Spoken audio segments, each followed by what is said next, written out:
Thank you all for joining again. Today we're going to be talking about practice performance by the numbers. We are digging into numbers today. We are talking about how to track your performance and make decisions based off of those numbers. Almost every slide you see in our discussion today will have metrics and numbers for you to track and benchmark your practice against. So again, my name is Demetria Wright. I am the Senior Demand Generation Manager here at Revenue Well. I've been with the company for about 3 years now, and if you've ever attended a marketing workshop, that's wonderful. Welcome back. I'm glad to have you back. And if you have not, and this is your first, welcome. We are so happy to have you. Here's what we're going to be talking about today. We're going to talk about KPIs, key performance indicators that every practice should be monitoring. We're going to talk about the industry benchmarks that you can use for comparison. And then we're also going to talk about strategies that can help you grow your practice, and then also how to use that data to establish SMART goals. So there is an art form to establishing goals. So we want to make sure that we teach you how to do that too. Just a couple of housekeeping notes. If you have any questions throughout the presentation, please put them into the Q&A box or the chat box, and we will do our best to answer those. And also stay to the end because we will be giving away a $30 Uber Eats gift card.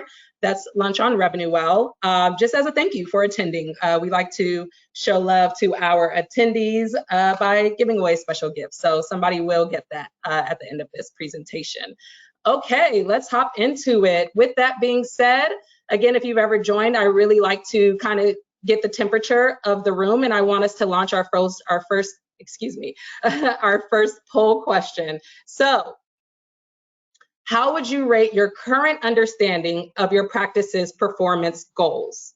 And when I'm asking you that, what I want to know is, do you know your numbers? If, you know, the dentist or whomever walks up and says, what is our case acceptance looking like month to date? Do you know your numbers? Are you able to take action on those numbers? So understanding your practice's performance metrics is about knowing your numbers, but then also how to leverage those numbers and how to use those numbers, because they don't mean anything if we don't understand them or we don't have a goal that we should be tracking them against.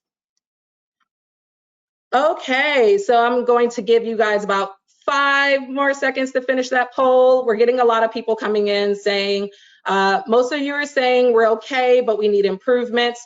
We do have a good portion of you that are saying we're operating in the dark, and that is not what we want at all. We want to empower everybody on this call to make great decisions, to be able to speak to your stakeholders confidently with numbers and data and be that expert at your practice. Trust me, when you know your numbers, you are the expert at your practice. You are the go-to person. So let's dig into it. So the current state of dental metrics tracking, I think a lot of people will be surprised, or maybe not, that 67% of dental businesses do not access benchmarking information at all. And they suspect but don't know their strengths and weaknesses. That's very important to just take a second to unpack.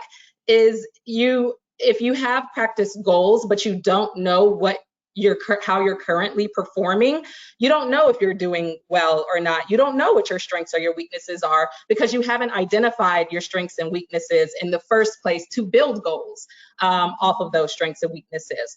Some other things here to digest: 82% of dental offices have no real-time dental intelligence. That is a huge number. 82% have no real-time dental intelligence. 53% have operational KPIs. So, and then that's opposed to, which is a good number, 87% having clinical KPIs. So when you're developing what your goals are and what your KPIs are going to be that you're going to be tracking, you want to make sure you have a healthy mix between operational KPIs and then your practice clinical KPIs. So your operational will be like net production or your collections to date, whereas, you know, your clinical KPIs will be more so treatment plan acceptance and things of that nature. But both of those types of different KPIs are going to give you that total 360 view into how your practice is performing. So when you're developing what you want to track, make sure that you have a healthy mix of both types of KPIs. And just really quickly before we dive into the specific metrics that dental practices should be tracking, the benefits of performance tracking is so vast, and these are just a few of them, but it allows you to quantify your business progress.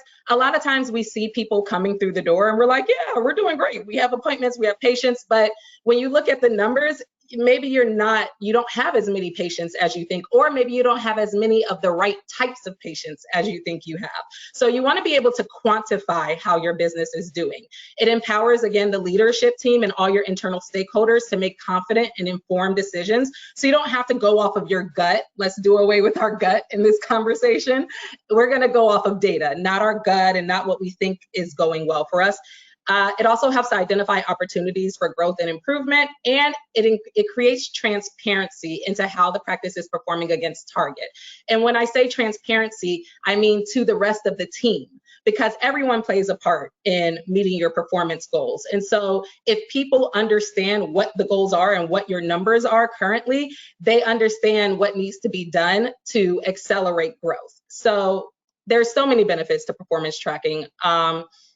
And so I hope that you all do gain a lot to take away from this. Now, let's get into what we want to be tracking. So the first metric that I really wanted to bring up is production. And all of this, by the way, is based off of Jarvis Analytics report of 2,000 US dental practices surveyed across the country in 2022. So this is a very all recent data, the latest numbers. This is their 2023 report. So this is all coming from Jarvis Analytics. So when you talk about production, there are so many different ways that you can slice and dice production. I mean, you can get into production per provider, per appointment, per provider per hour. And so there are so many ways that you can tackle production, but this is a 30-minute webinar, so we are going to focus on production per doctor per day. So what you would shoot for is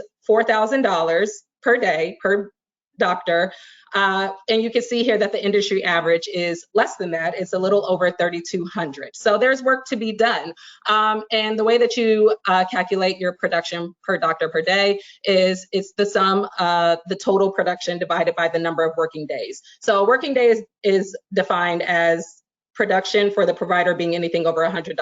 So you take their total production divided by their working days, and then you'll get your daily production for your provider. The way that you really want to, you can see that the industry average is below the benchmark. What you want to do to get closer to that benchmark is make production a daily conversation. Everyone should understand what their production goals are every day. So you want to discuss it in your morning huddles. If you're not having a morning huddle, highly suggest you do morning huddles every day.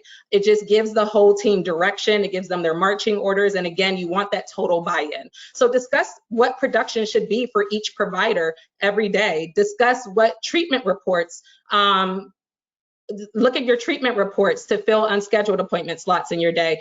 Each day, you should be looking at what needs to be done to help meet these production goals. So if you're seeing gaps in your day or unconfirmed appointments, work to confirm those, work to fill those immediately. Every day you want to be meeting your production goals.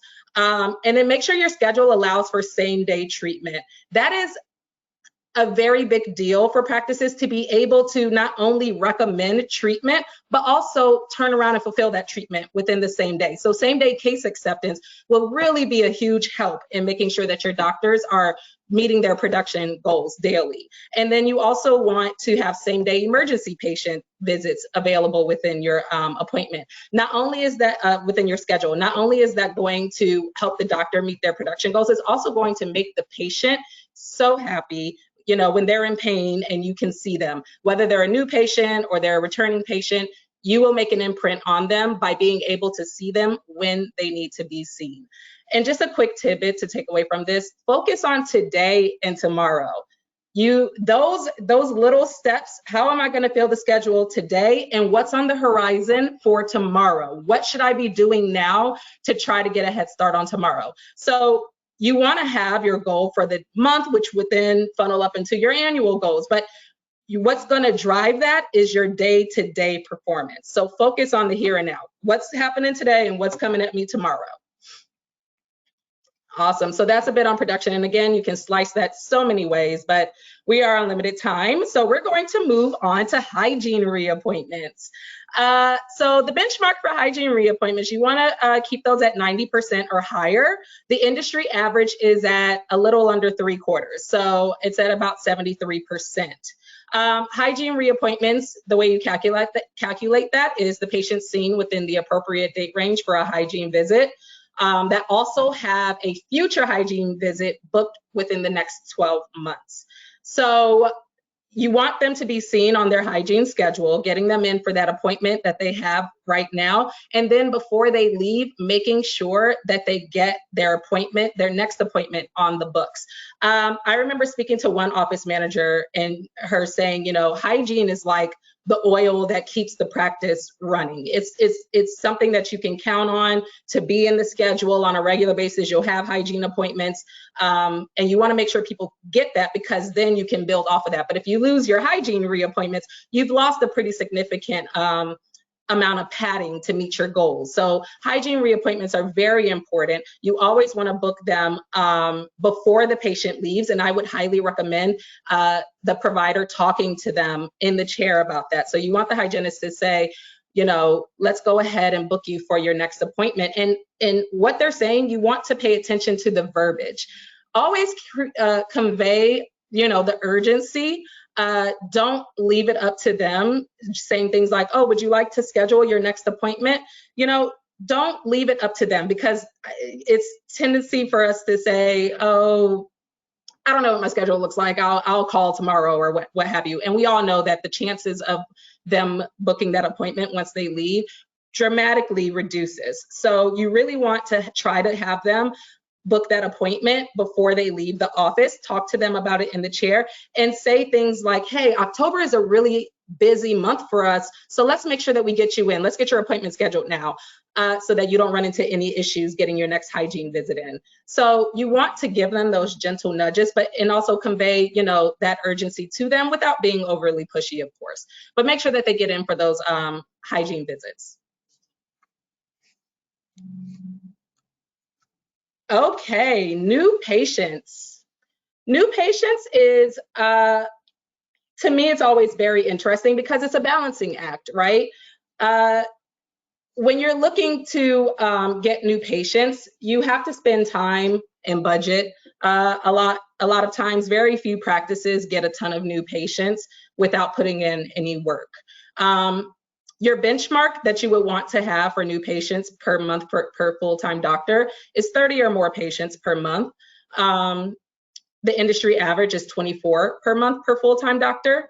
And a new patient is defined as any patient with the first-time walkout for any transaction. So their first visit, first time seeing someone at the office. And so with that being said, you do want to get new patients, but you also want to make sure that you have room in your schedule for new patients, and that, you know, you are and that you're also attracting the right types of patients. And that's going to be where you're paying attention to the sources of traffic that are bringing you your patient opportunities. So are they coming from social media? Are they coming from searches? Are they coming from referrals or other patients referring people? So you want to understand where your new patient traffic is coming from.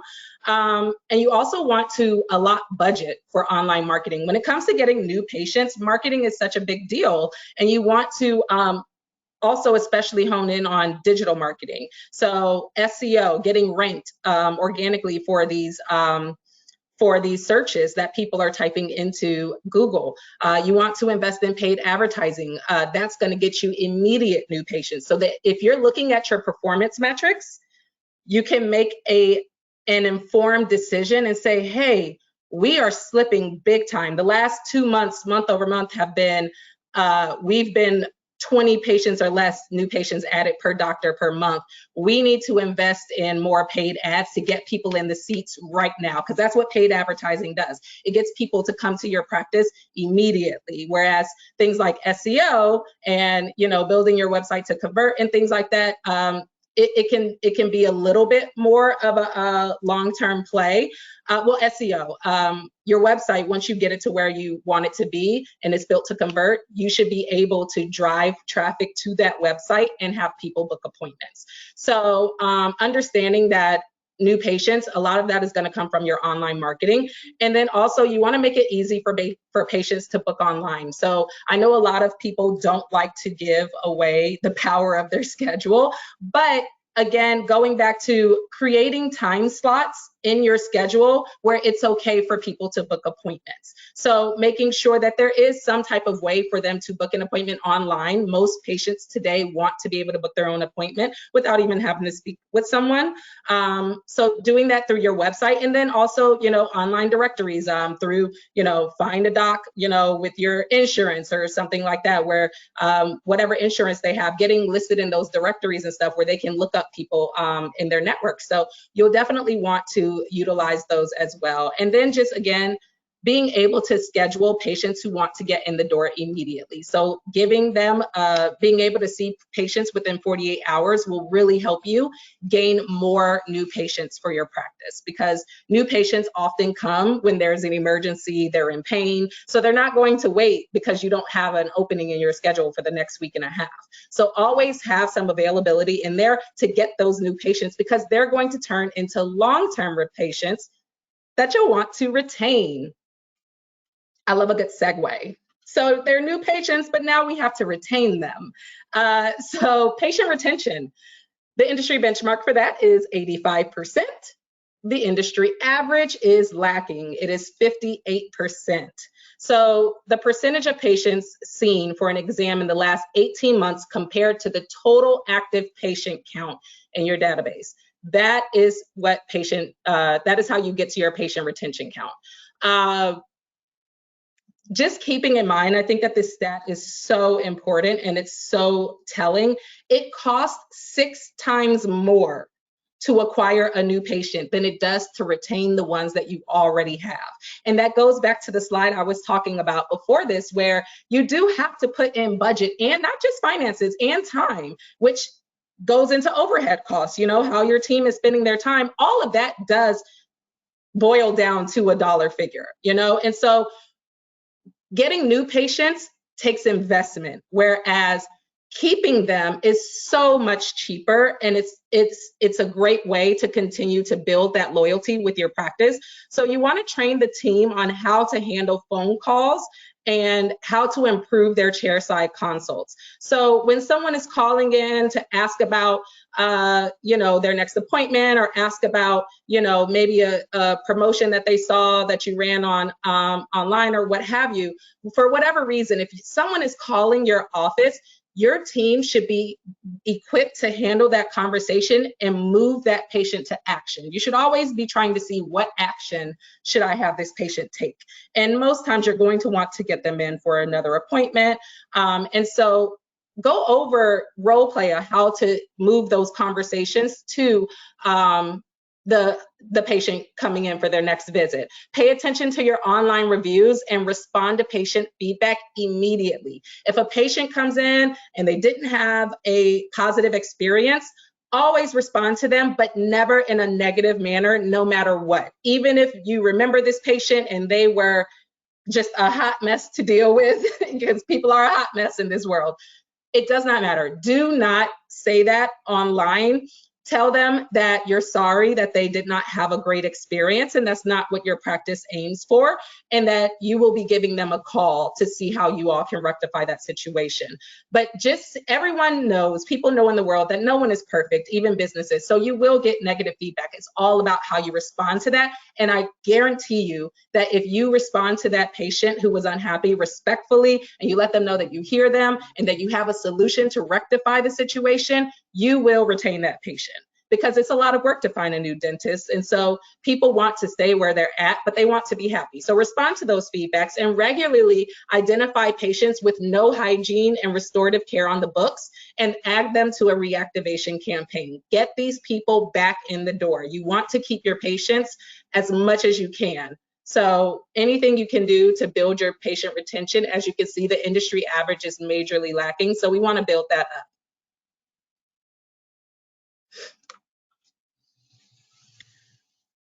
All right, so we're going to move on to case acceptance. So case acceptance is actually, I wanted to break that down into two separate parts. The same day average, because again, if you can get people to commit to treatment in the chair, that's awesome. That's what you want to shoot for. So same day benchmark for case acceptance is 50% or greater, and the industry average is 47%. So not too bad for the industry average compared to where you want to be as far as the benchmark. And then your rolling 90 days case acceptance, the benchmark for that is 75% or higher, and the industry average is 72%. So again, not too far off. We're about 3 percentage points off for both the same day and the rolling 90 days metrics here for case acceptance. And case acceptance is the percentage of treatment plan dollars that are scheduled or completed. So what you have on the books that's scheduled and or completed. And some ways that you want to improve your case acceptance is to maximize your chairside consult. Use, I know with RevenueWell, we have ADA TV where you can go into consult mode. And so you can show them videos of the procedures that you're recommending. You can give them also, you know, a walkthrough and pause it and say, so here is where we're going to do this for you, or here's where this is how this root canal will take place for you. And you want to encourage back and forth dialogue as much as possible. Make the patient a part of their treatment. Make them feel like they are responsible for their dental care just as much as you are. Get that buy-in from the patient. And create your recall campaigns. That's going to go into your rolling 90 days. Meeting that benchmark is having a great recall campaign set. And then also you want to schedule consult appointments early in the day. I think this is a great tip. You want to schedule your consultations early in the day so that you have room to try to boost that same day treatment case acceptance. So if you tell them, hey, you know, you're really due for, you know, this type of prophy, we can do that for you right now if you like. You have that space in your schedule and in your day because you've gotten that consult out the way early. And again, if you can get them to take action right there, that's great, because the chances of them taking action when they leave reduce. And then again, use urgent and not scary language. So, you know, I don't want this decay to worsen, so let's get you started immediately, you know, rather than this is really bad, you're going to start being in pain and we don't need that. You be positive, but urgent. I don't want this decay to worsen, so let's get you started immediately.